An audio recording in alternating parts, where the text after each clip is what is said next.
Okay, so look at Hitman at 21:9. Now the full release of the game has left me with a bit of a sour taste in my mouth, which I haven't really ever felt the same way about for any other game. But before we get into my thoughts on it, let's cover the 21:9 support first. Straight away, I can say it has fantastic ultra-wide support. Improvements have been made from the beta as well, which is absolutely lovely to see. The gameplay scales correctly to show off more of the world on the sides of the screen, and this applies to all moments, be it when you're first person moving the chess pieces around, or when you're up against a wall sneaking through the world. You always see more. The HUD scales out of the way onto the sides of the screen, leaving a big, open, larger than 16:9 section of the screen completely free of any HUD elements, keeping you perpetually engaged with the world. The main menu has its background image of the world stretched to fill the screen, but like I said in the beta, this is a far better alternative than having black bars on the sides.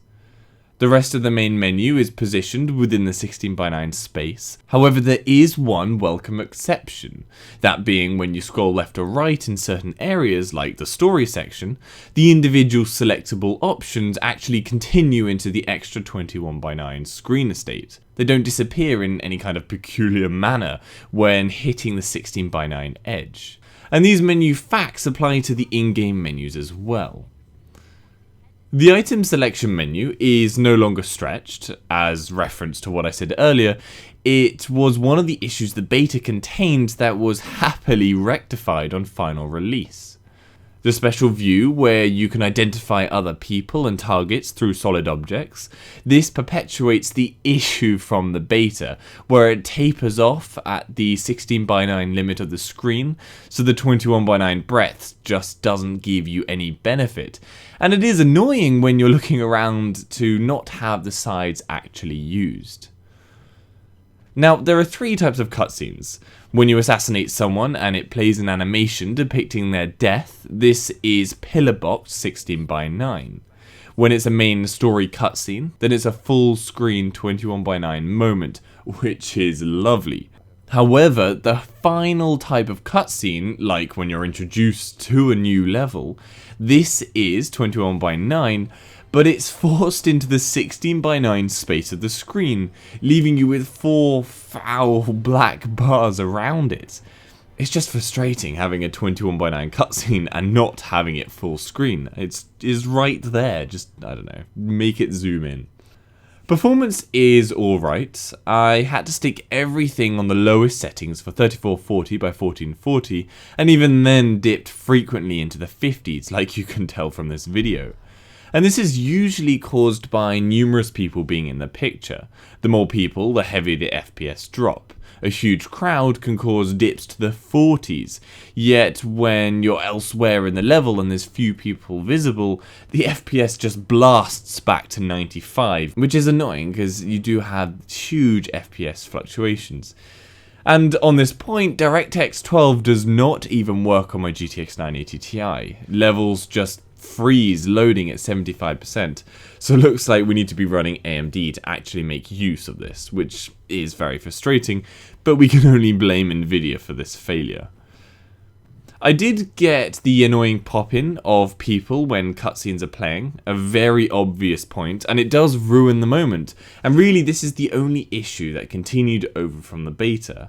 For whatever reason, it must be the complexity of the character models, whenever multiple people are in a scene, and there are many times when rooms are teeming with people, the game simply finds it very demanding to power them all, maybe just from the offset. It takes a while to load them, and it is clear why. It is a gorgeous game. The graphics are once again a beautiful step up from the last installment, and I did find this is hands down the smoothest game in terms of gameplay, animations, the way 47 just interacts with the world.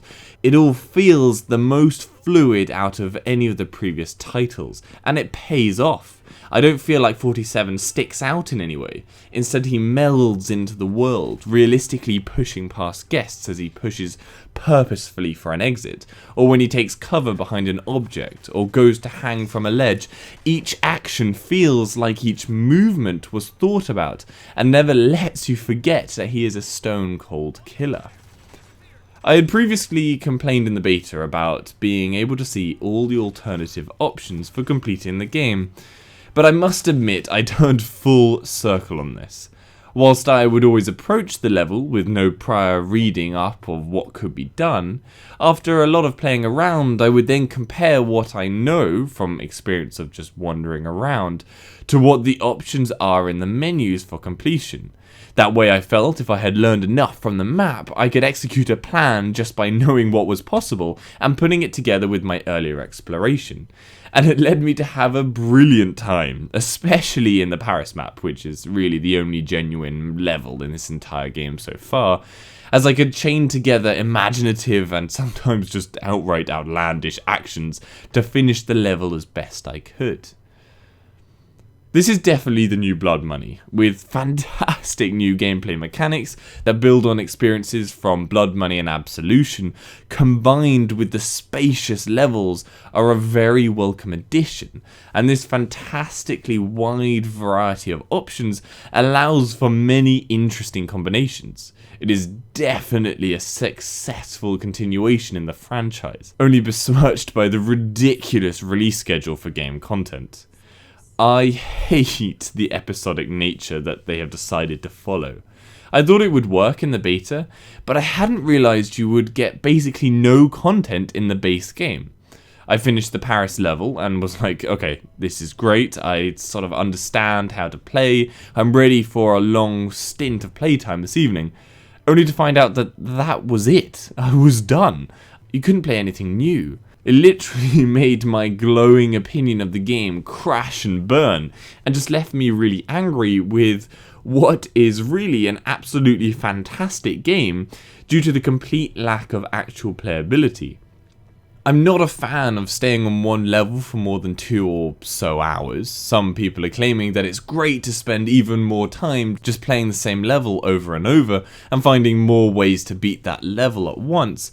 But I like doing that in a complete replay of the game, otherwise I don't see the fun of replaying it. That's why I like to come back and play through the whole story again and try and do everything differently. But to be forced to have to replay the same level instantly after just finishing it isn't fun. I'm bored of that world now and I want the next one. Like in basically every game ever where the content is on the disc from the start. It really pissed me off, and this is why I held off making this video for a day, so I wouldn't be overly critical of it, because in every other way, I love this game. So hopefully that gives you some information on how the game runs at 21:9. Give this video a like if you found it helpful, and subscribe for future info. For any of the games at 21:9, head over to my channel, hopefully I've covered it. If I haven't, then leave a comment down below and I'll try and cover it. See you later.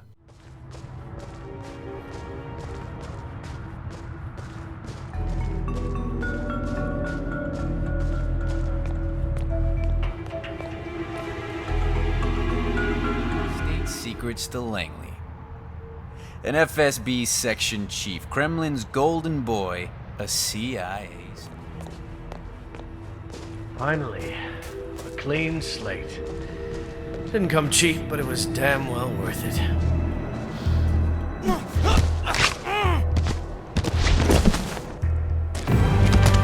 Both targets are down. Great work. Now head towards an exit.